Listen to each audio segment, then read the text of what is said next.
Varahini channel பார்க்குற அனைவருக்கும் வணக்கம்.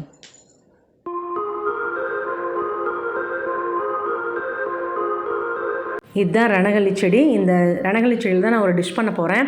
இதை எப்படி யூஸ் பண்ணணும் என்ன அப்படின்னு தான் சொல்ல போகிறேன். இந்த வீடியோவை ஸ்கிப் பண்ணாமல் பார்த்தா தான் உங்களுக்கு இதை பற்றி தெரியும். வாங்க வீடியோக்குள்ளே போகலாம். இன்றைக்கி நம்ம என்ன வீடியோ பார்க்க போகிறோம் அப்படின்னா ரணகல்லி கீரை துவையல் அப்படிங்கிற இதுதான். அதுக்கு தேவையான பொருள்லாம் பார்க்கலாம்.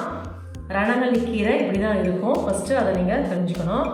பாருங்கள், இது வந்து பார்த்திங்கன்னா இந்த அவுட் சைட் வந்து பார்த்திங்கன்னா ப்ரௌன் கலரில் ஃபுல்லாக அப்படியே அலையாக இருக்க மாதிரி இருக்கும். நடுவில் க்ரீன் கலர். இதுதான் ரணகல்லி.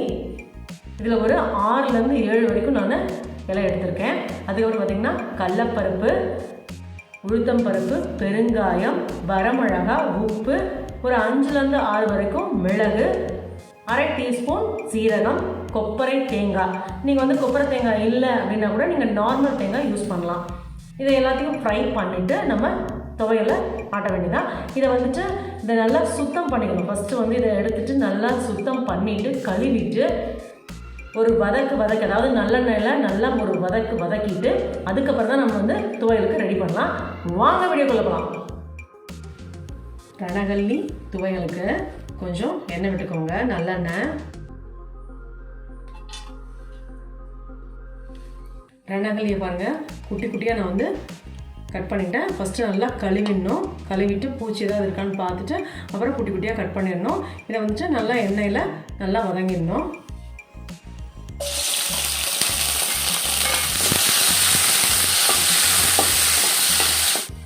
பாருங்கள், இலையை போட்டாச்சு, சத்தமெல்லாம் ஃபுல்லாக அடங்கிருச்சு. இப்போ நம்ம வந்து இந்த இலையை எடுத்து வச்சிடலாம் ஒரு தரத்தில். இதே எண்ணெயில் நம்ம வந்துட்டு கடலப்பருப்பு, உளுத்தம்பருப்பு எல்லாத்தையும் நம்ம ஃப்ரை பண்ணிக்கலாம்.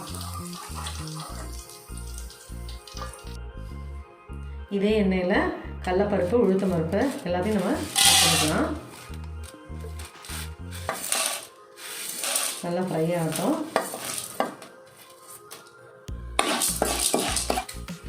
பாருங்கள், நல்லா கலர் சேஞ்ச் ஆகிடுச்சு. இப்போ வரமிளகா, மிளகு, சீரகம், தேங்காய் வந்து நான் 1/2 மூடி தான் போட்டிருக்கேன். உங்களுக்கு காமிக்கிறதுக்காக நான் ஃபுல் கொப்பரை தேங்காய் வச்சுருந்தேன். உப்பும் பெருங்காயமும் அரைக்கும் போது நம்ம சேர்த்துக்கலாம். அதே மாதிரி ரணகல்லி சாப்பிடும்போது பால் சம்மந்தப்பட்ட எதையுமே நீங்கள் வந்து சாப்பிடக்கூடாது. தயிர், மோர், அப்புறம் வந்து பார்த்திங்கன்னா நெய், வெண்ணெய், இது எதுவுமே நீங்கள் சாப்பிடக்கூடாது.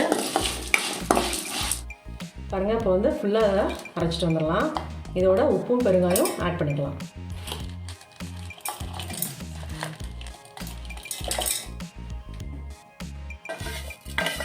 தேவையான உப்பு, பெருங்காயம் இதெல்லாம் மிக்சியில் போட்டாச்சு. நல்லா ஃபைனாக தண்ணி ஊற்றி நல்லா அரைச்சிட்டு வந்துடலாம். பாருங்கள், சூப்பராக ஃபைனாக அரைச்சாச்சு. ஒரு பவுலுக்கு மாற்றிட்டு உங்களுக்கு காமிக்கிறேன். ரணகல்லி துவையல் சூப்பராக வந்திருக்கு, ஜம்முன்னு இருக்குது. நீங்களும் இதே மாதிரி வீட்டில் ட்ரை பண்ணி பாருங்கள். நான் இன்னொரு தடவை சொல்லிக்கிறேன், என்னோடய வீடியோ வந்து ஸ்கிப் பண்ணி பார்த்தீங்க அப்படின்னா தெரியாது. ஏன் அப்படின்னா ரணகல்லி எப்படி யூஸ் பண்ணணும், எது சாப்பிடக்கூடாது அப்படின்லாம் சொல்லியிருக்கேன். ஃபுல் வீடியோவும் பார்த்தா தான் உங்களுக்கு அதனுடைய பலன் என்னன்னு தெரியும். இந்த துவையலை சாப்பிட்லாமா இல்லை சாப்பிடக்கூடாது அப்படின்னு நினச்சிங்க அப்படின்னா நீங்கள் வந்து கூகுளில் கூட சர்ச் பண்ணி பார்க்கலாம். நிறைய விஷயம் அதை பற்றி சொல்லியிருக்காங்க. அது மட்டும் இல்லாமல் சுகருக்கு மற்ற விஷயத்துக்கெல்லாம் கூட இது கண்ட்ரோல் பண்ணும் அப்படின்னு சொல்கிறாங்க. நீங்கள் வீட்டில் ட்ரை பண்ணி பாருங்கள். என்னோடய வீடியோ டெய்லி 2:15 வரும், மறக்காமல் பாருங்கள். இந்த மாதிரி டிஃப்ரெண்ட்டான டிஷ்ஷஸ்லாம் பார்க்கணுன்னு நினச்சிங்கன்னா என்னோடய சேனலை சப்ஸ்கிரைப் பண்ணுங்கள்.